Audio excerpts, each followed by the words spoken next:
My name is Steve Lyons. I have a 2000 BMW M5 for sale.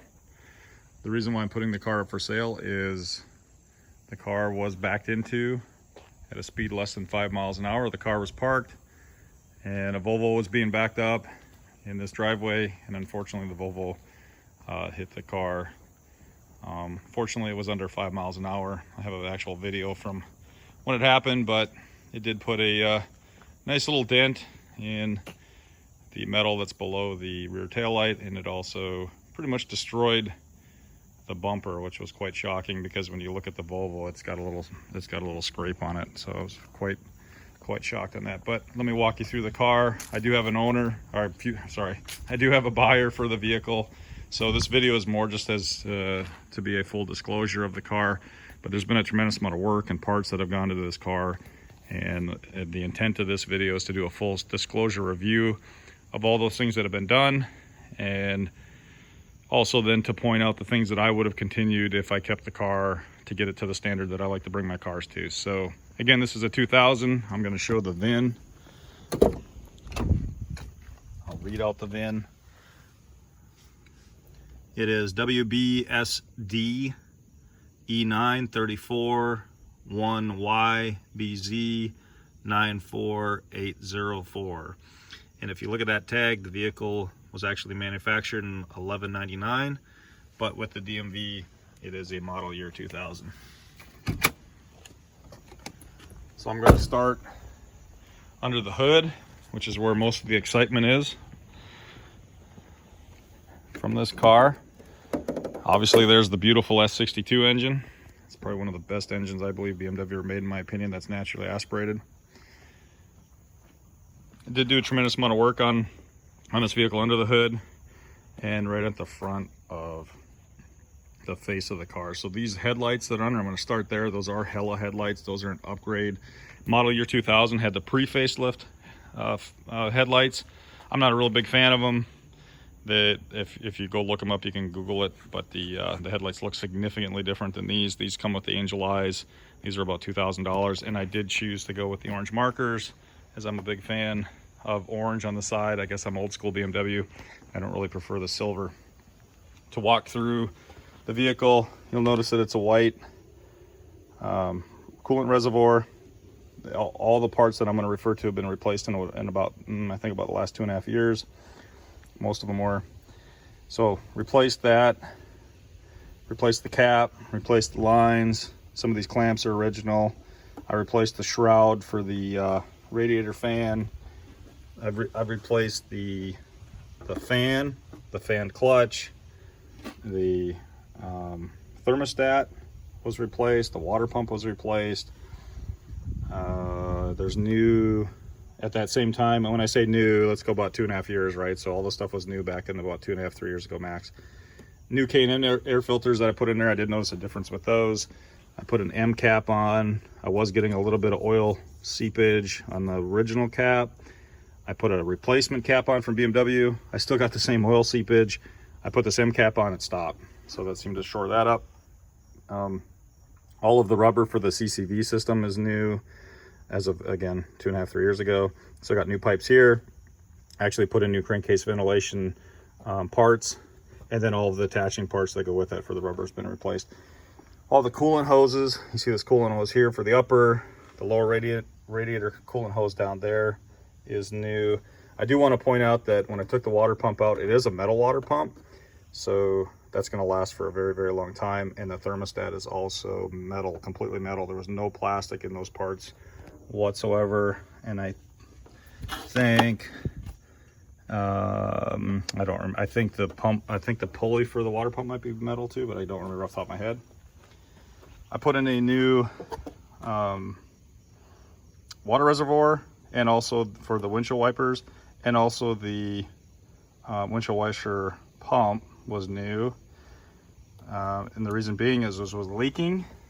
And the ironic thing was, when I bought this, the part that I got from BMW, this was broken here when it came in the bag, and that's the part that actually broke on mine.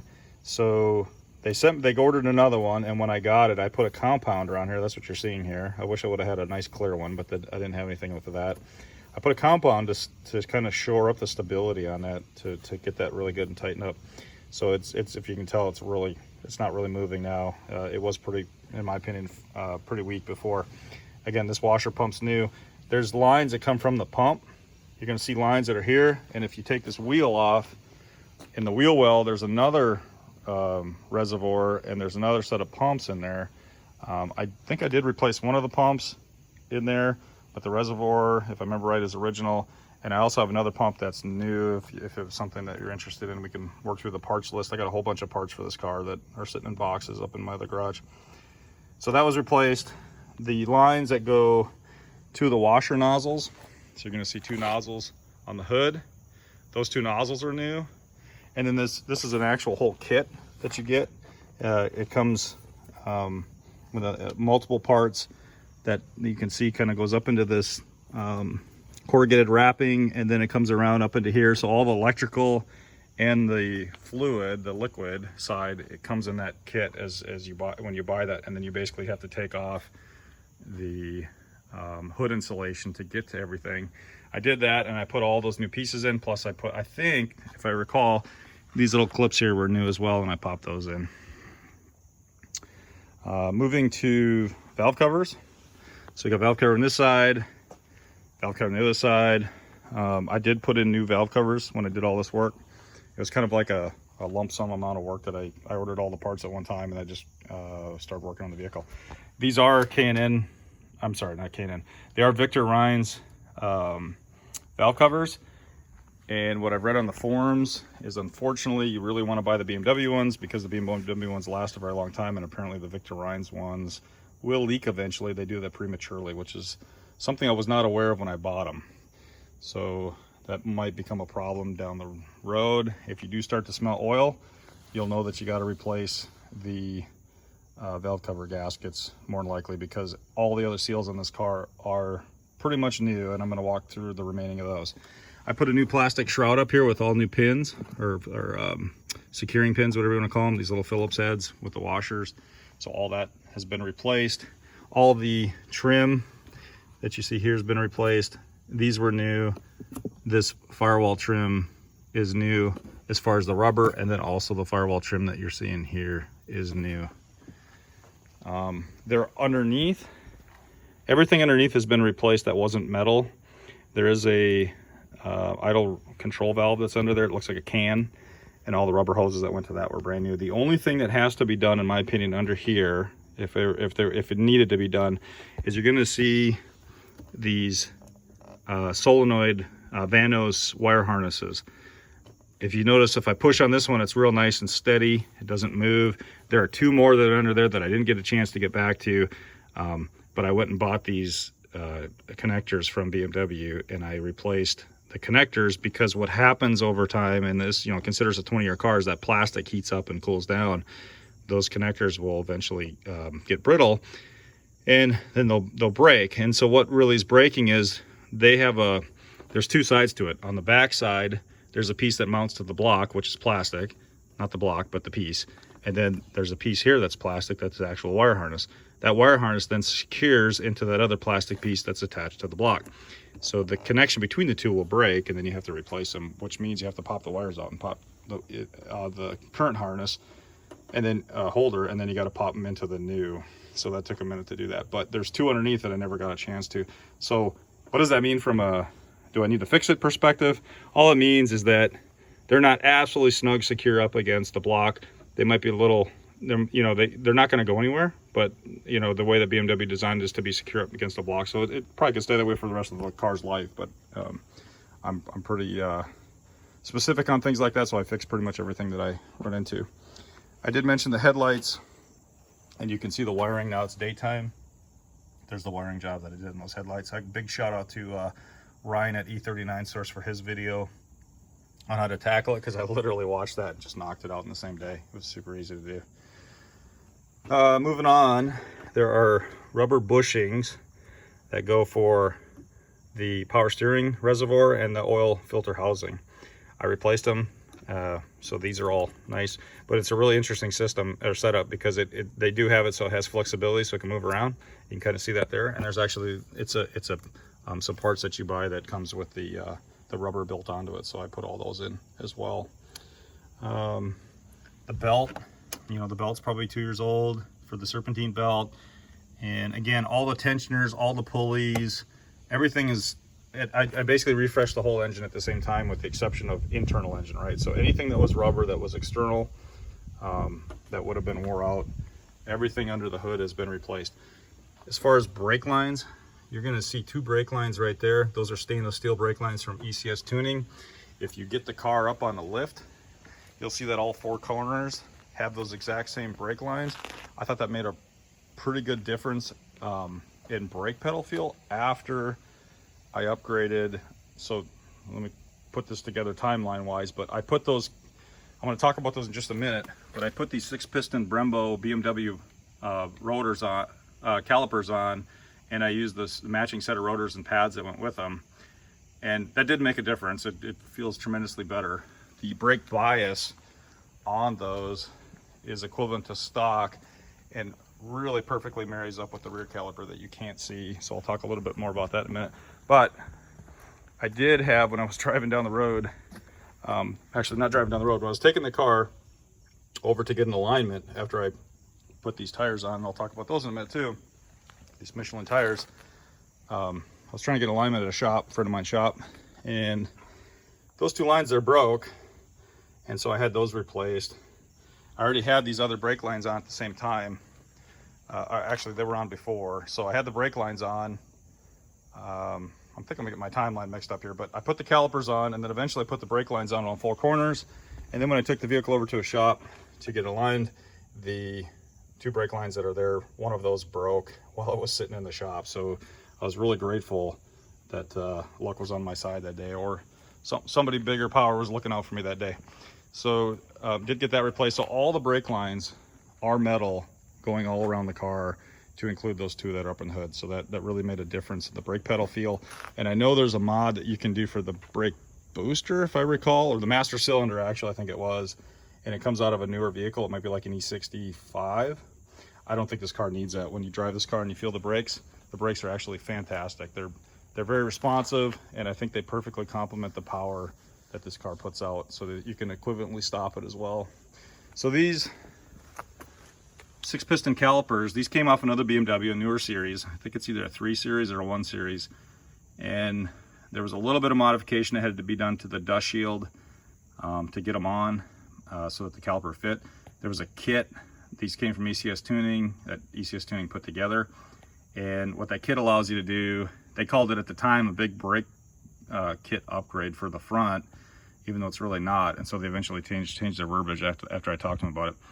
But it does significantly make a difference, in my opinion, from what the stock calipers were. And if I were to redo it, I'd still do the same thing. I would make the same decision. I don't think that stop techs are needed. I don't think Brembos are needed, because these are an $1,800 caliper for the pair. And between the 2, I think if you, with these on, and then if you just painted the back caliper yellow, I think it's an absolute perfect match, unless you're gonna track. If you're gonna track, then I'd switch it out. But for around town, even aggressive driving, I think it's a fantastic 6-piston caliper. You will see on this rotor, there is a little bit of an edge. It's been there after I put them on.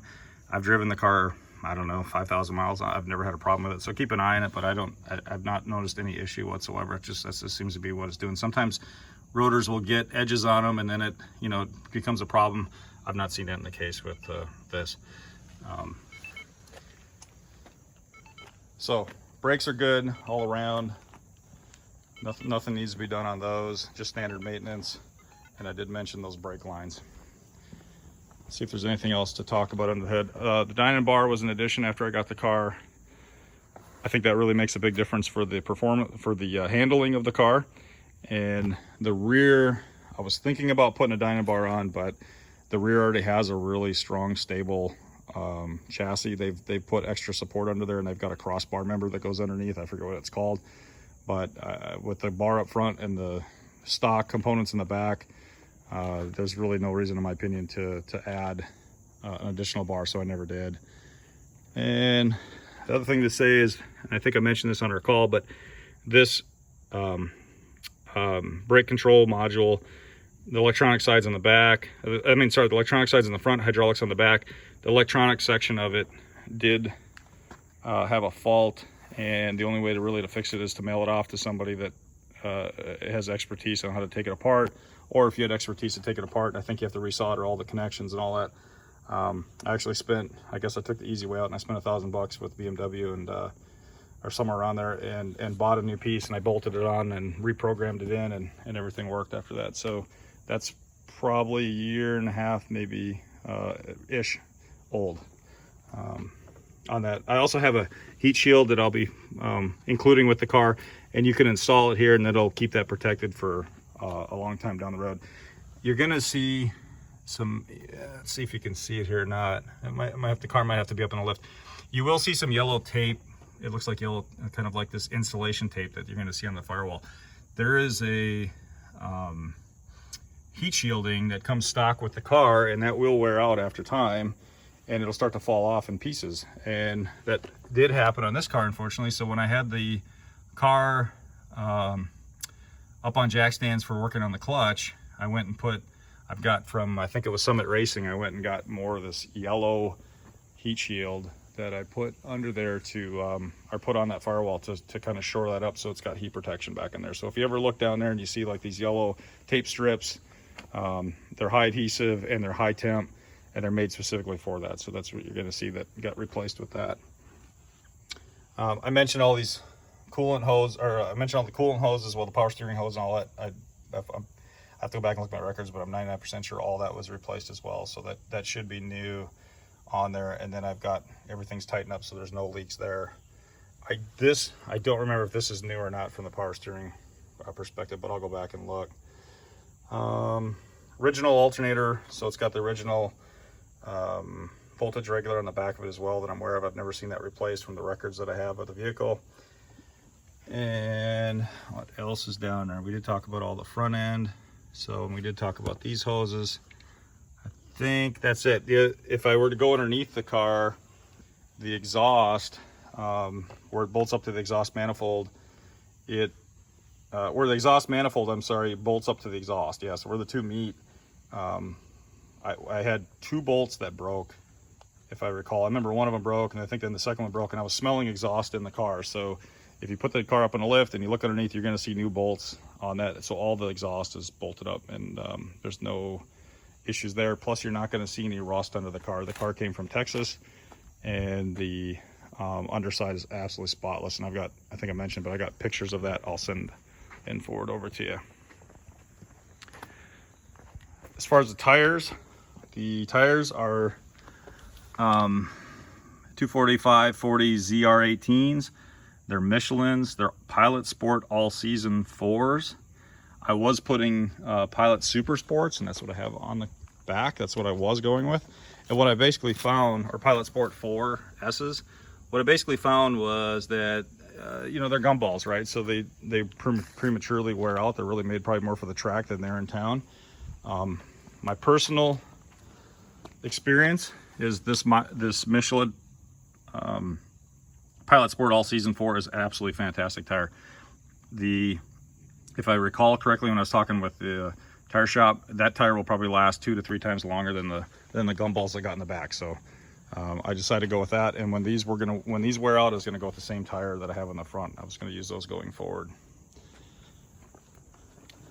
The trim, all this M5 trim that's on the side, that's all been replaced. That's new. Just kind of do a tour around the car. There's that one unfortunate spot.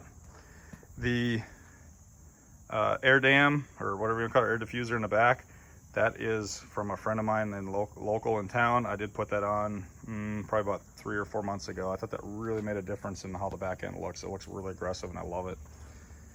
I do have facelift tires that are available. Facelift tires. I do have facelift rear tail lights that are available, and I also have the connectors for them, so that those could be installed in the car, and I think those make a significant difference in how the rear end looks. So if you're interested in those. And then you can see the trim here, that's new.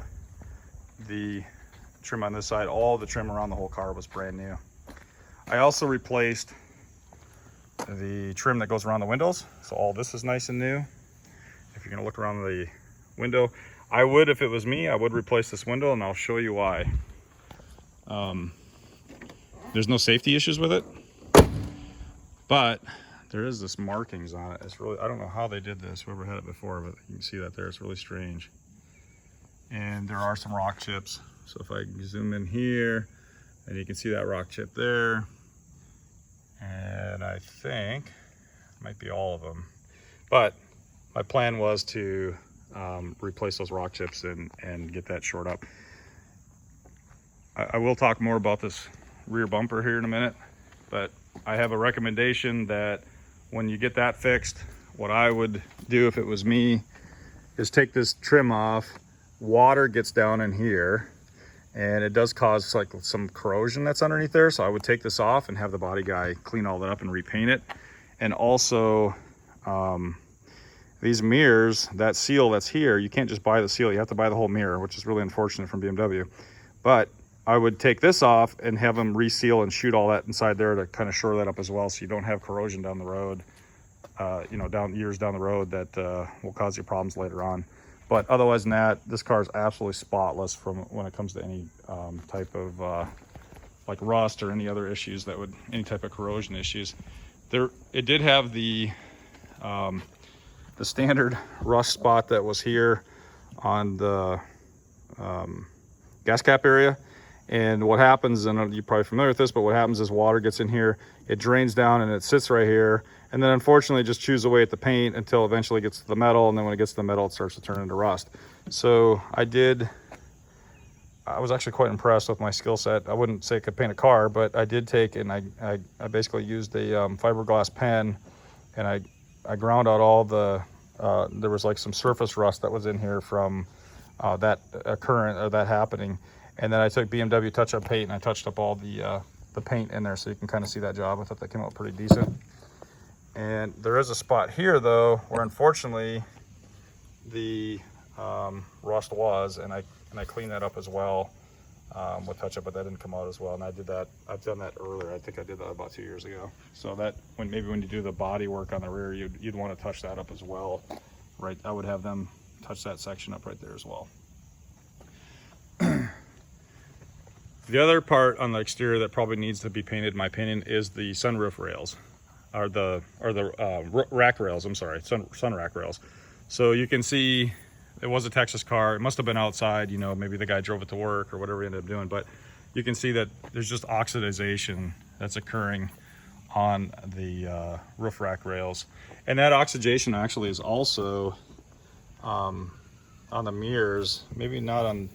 Oh, this one, actually, this mirror, I forgot about that. That mirror actually replaced. That's why the paint actually looks so good. I totally forgot. So, short story on that, we had a kid in the neighborhood driving kind of aggressively.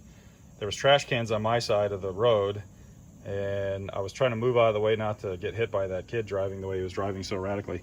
And unfortunately, that mirror hit the trash can, and it ripped the, and I was probably doing 5-8 miles an hour, but it ripped the dang, it ripped the mirror off, and the mirror was dangling from the car. So I got this mirror off eBay.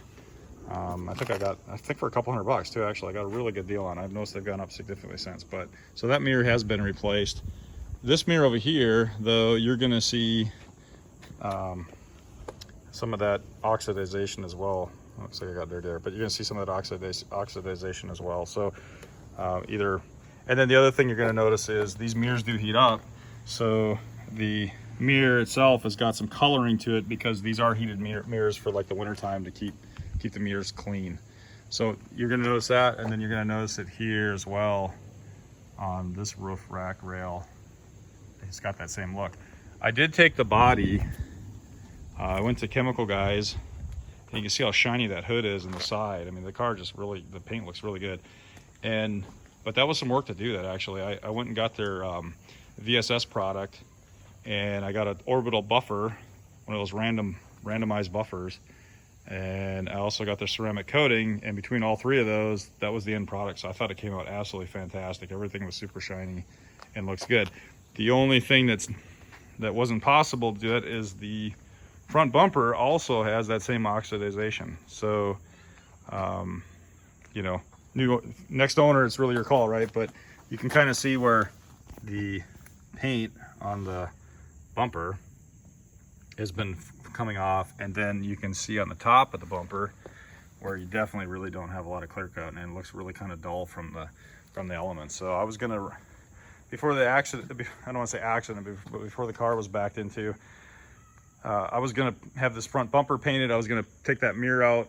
I was gonna take that window out, put a new window in, and during that process I was gonna clean up underneath the seal, and then what I told you about inside these mirrors on the backside, I was gonna have them shoot that just for longevity to make sure they don't have any issues down the road going there. And then from an outside perspective, and then also these roof rack rails, so that would pretty much shore up the paint on the car, and I think it would look absolutely fantastic. So anyway, that's the exterior.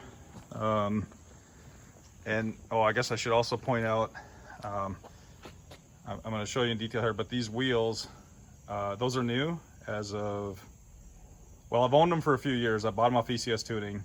The fronts, the paint was peeling off really bad. I think I got these for like 600 bucks off ECS Tuning for the pair, and I had those put on about just less than a year ago when I got the new tires. So those are in absolute perfect condition.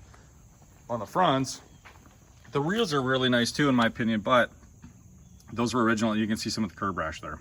So it's not terrible on this one, and I don't think the other side's too bad either. I was going to send them off the Prince wheels to let them do that work. They're probably $400 or $600 to $400 to $600 to knock that out and match the fronts. You can see this one, same thing. Just it's got some curb rash there, unfortunately. So I believe that shores up the outside of the car from a discussion perspective. Oh, I guess you know what, and then I should talk about this. The emblem there is new. When I replaced the parts under the hood, I put a new sticker on that M5, so that came out really well. And I also put a new BMW emblem on the hood, just because I like the new, and to make everything look as good and as new as possible. So okay, the interior of the car. So this car initially came with the Titan aluminum Titan trim. I forget what it's called, but it's something to that effect. So the center console, the trim panels going across the dash, the trim panels going across the door, all of that was Titan. And then the seats and the door cards were black and red. So and they had E39 M5 seats in it, and the front and backs were black and red. I wasn't a real big fan of that interior, so I sold off the whole interior. I bought these door cards off of eBay for about $1,000, and I bought the trim that you see here, this black piano trim to wood, from a seller that's in Estonia, and I've got another set of it as a spare. I think that was like $300 for the completed trim package, and it was like in absolute perfect condition. So I do think there's a few marks in it, but generally speaking, it was really good. So that's all around the car. You're going to see that trim. I preferred it. And then also I put in E38 740i sport seats. You can see those there. I really like those over the E39s. I feel like they're a lot more comfortable than the E30. I mean, these are E38 740i Sports. Sorry, I think these are a lot more comfortable than E39 BMW M5 seats. So I went with those, and I have had no regrets. I would still do that today if I had another M5. I might keep the old seats, just so that in case somebody needed them because of a value perspective and they want the original everything. But honestly, I think the E38 seat is a far superior seat. I put in this. I deleted the European armrest, and that has the phone support spot, and I put in this, the American one, and I put in the European one. I got this from eBay, and I think it was like 180 bucks or something like that. The shifter and the shift boot, the shift boot's original. I bought a new one. I personally was not a big fan of that long shifter, so I don't have a short shift kit in it, but what I do have is the F90 illuminated weighted short shift knob, and I basically took apart the original new one that I bought. I took this knob that I bought, and they were both new from eBay or from BMW, and then I put the two together and did it very professionally, so they came out. I did also try to dye the leather on this vehicle black, and I'd have to say it came out pretty well. Would I do it again? No. I know there's a better way to do it now that I've gone through the process. Generally speaking, it looks pretty good, but I would probably, if it was me, I would take the leather out and airbrush it longer term, because that's just what I think would make this car look, it would just really pop. You can see where I did it, and then you can see where I stopped. So I just want to share that with you so you're fully aware of that. And I do have the product. You could continue it, but I don't think it's the right way to do it.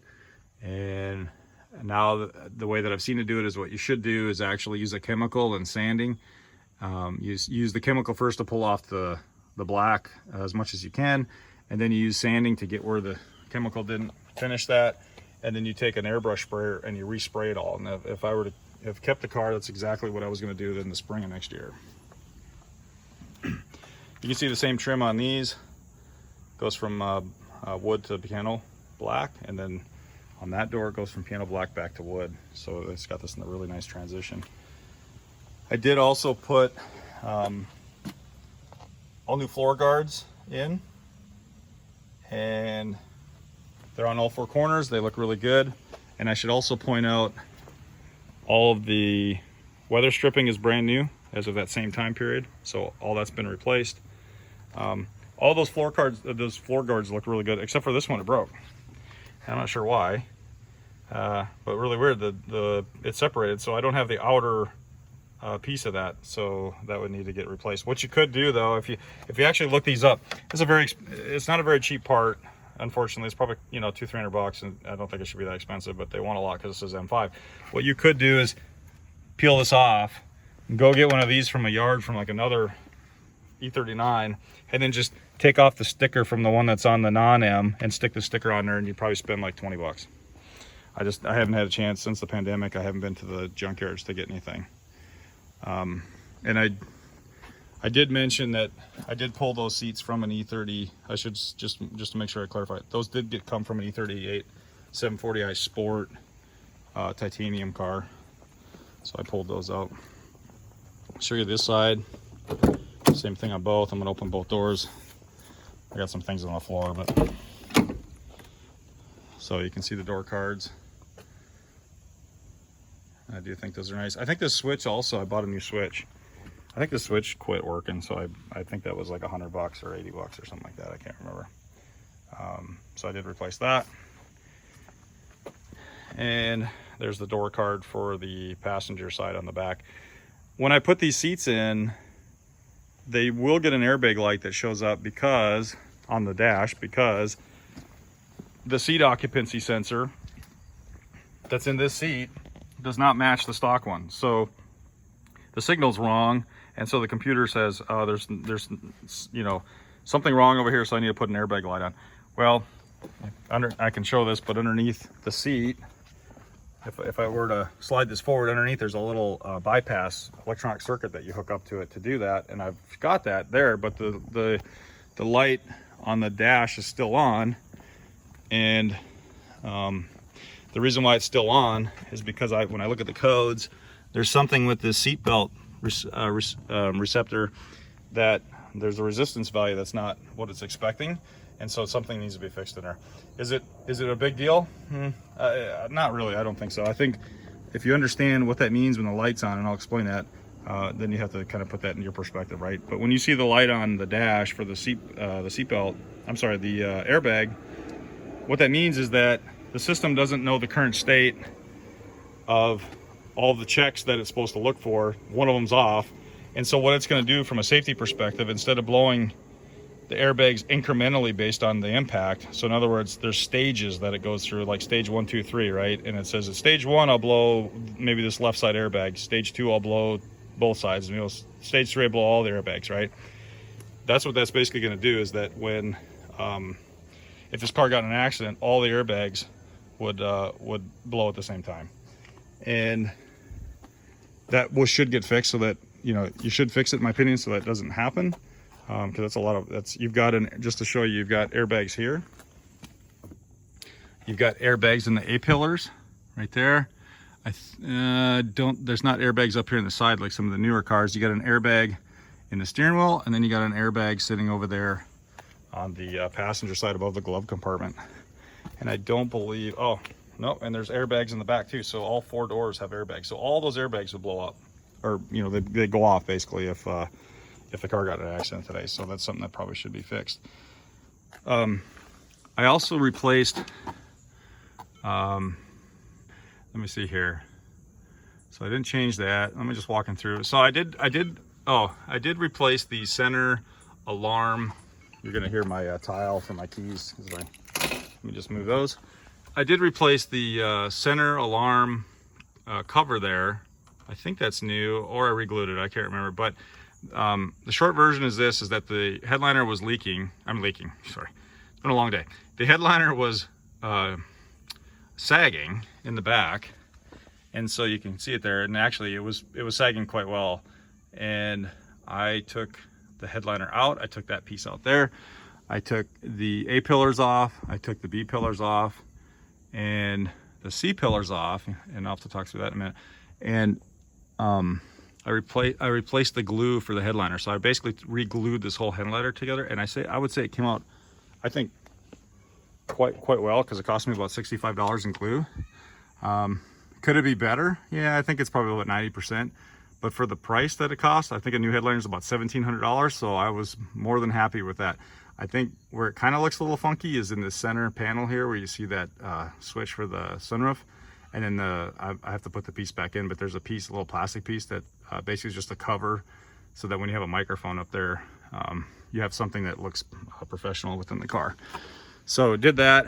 And then also these A-pillars, the plastic was, because of the heat, if you think about it, this car was a Texas car, so that heat is just blasting on this front window. And it's, you know, it's really making that plastic brittle there. So I JB welded the back side of those to put them all back together, the A-pillars. And then when I started to realize, I was like, you know, if the airbags went off and the JB welds there, that's probably not the best combination. So I would recommend replacing those with either a U set, or taking an E39 standard set, pulling that Alcantara off and re-gluing it onto the new, is what I would do. I wouldn't leave it that way. The rear seat, a couple things here to note. This seat I got because it's not the original, but it does match the trim. That's, if you see that piping there in the center, it does match the trim that is on the E38. So I really like that. I thought that was good. To get the black bench, since I sold all the interior, I got a hold of Ryan Schultz from E39 Source, and he sold me that. And I think that was like $700. I can't remember off the top of my head, but somewhere around there. I think I paid him $600-700 after shipping and everything. And I did replace all of the vents. So I think that one was, the plastic was breaking down. The vents on the doors, those have been fantastic. But the vents up here, I think the center, I think they just kind of broke down. And I've got extra spares of those for sale too, if you decide you want those. Talk a little bit about, to go in a little more depth on the accident. So just to give you a real good close-up, you can see here, fortunately, nothing left of the line has been damaged. That's, in my opinion, an exceptionally good thing, because all it needs to be done is fixed from that line going to the right. So that limits the scope significantly from bodywork. And then this rear bumper just got absolutely destroyed. And what's really unfortunate, if you watch the video when this accident happened, the car was going so slow, but yet so much damage from the bumper perspective happened. So my assumption is, you know, worst case, this is $4,000 if you did it my way. If you decide to get a used bumper and have somebody fix that and repaint that across there, you're probably around the 2-ish. I would say somewhere around 2s, maybe high 1,800 or something like that. And original exhaust. To talk about underneath the car, if I had the car up my lift, I could show all those parts. But the reality is, underneath the car, there's no rust. All the bushings, all of the transmission mounts, the clutch, I think we've talked about that. I put an OS Geiken clutch in. I've got an E30 8 series Slave in it, which is an absolute dream to drive. That's just a fantastic combination. And I also have a new drive shaft underneath. That is a Turner Motorsport drive shaft that's modular, that you can actually replace some of the parts on it. So the original BMW one, you couldn't. so that's been changed out as well. The rear main seal for the when you take the clutch out for the engine, that's been replaced, so you literally never have to go back on the backside of that engine for probably another, I would bet, another 100,000 miles. So that's really good. Oh, I should have mentioned, I forgot, I shut the hood, but underneath the hood you got the crank position sensors, you got the camshaft sensors, all those sensors, everything that was sensor related was replaced as well. That's under the hood. The outstanding issue that's on this car, the Servotronic that's used to control the difficulty of steering, basically when you're in sport mode versus non-sport mode, the Servotronic's fine, but the wiring that's on it, and I know we talked about that, the wiring needs to be resheathed. So that's not a huge deal. That's something that can be done pretty easily.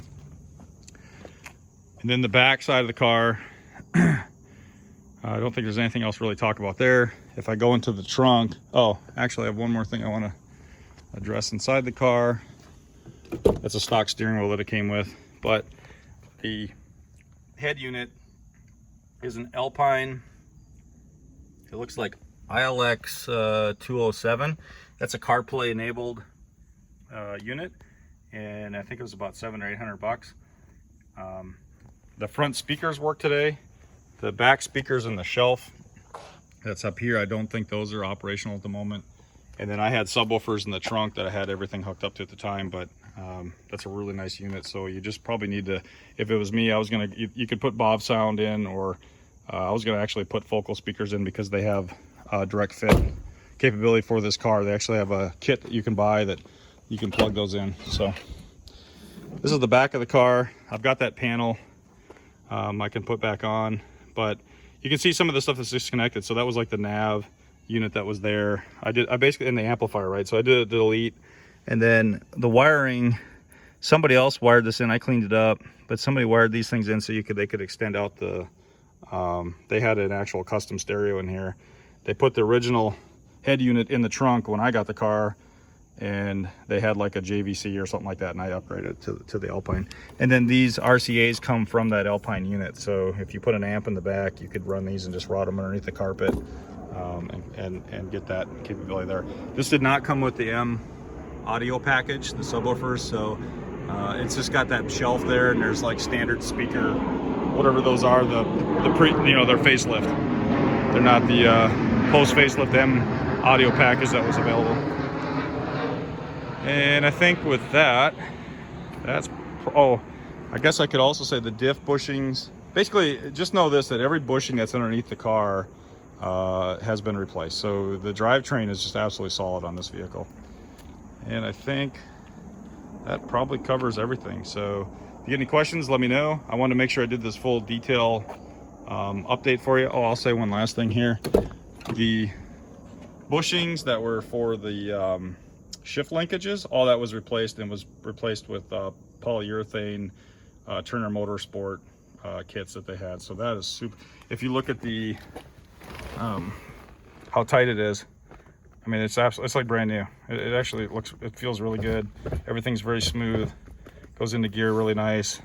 No issues there. I did tell you about things left to do, right? So I did tell you about the transmission drain bolt that I've got to go put that thread on that's leaking a little bit. It just drips, it like weeps. What else is left that I can think of? I think that's about it.